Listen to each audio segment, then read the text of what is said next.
Snow এখন তার বাবুদের নিয়ে বালুতে শুয়ে আছে। অনেকক্ষণ তার মন খারাপ ছিল, বালুতে নিয়ে আসবে, কিন্তু আমি নিয়ে আসছিলাম না, অবশেষে এনে দিলাম। এরপর আবারও সে জায়গা পরিবর্তন করবে, আবারও ঝুড়িতে নিয়ে আসলাম। আপনারা সবাই আমার স্নোয়ের বাবুদের জন্য মাশাআল্লাহ বলে যাবেন।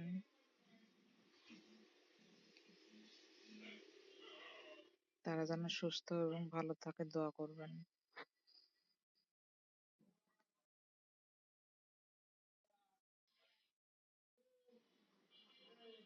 আমার স্নোই এখন সবসময় ব্যস্ত থাকে বাবুদের খাওয়ানো নিয়ে। কে খেলো না খেলো খুব তার দিকে নজর থাকে। যখনই কেউ খাওয়া থেকে বাদ পড়ে তখনই আমাকে ডাক দেয়, দিয়ে বলে তাকে যেন আমি খেতে দিই ঠিক মতো।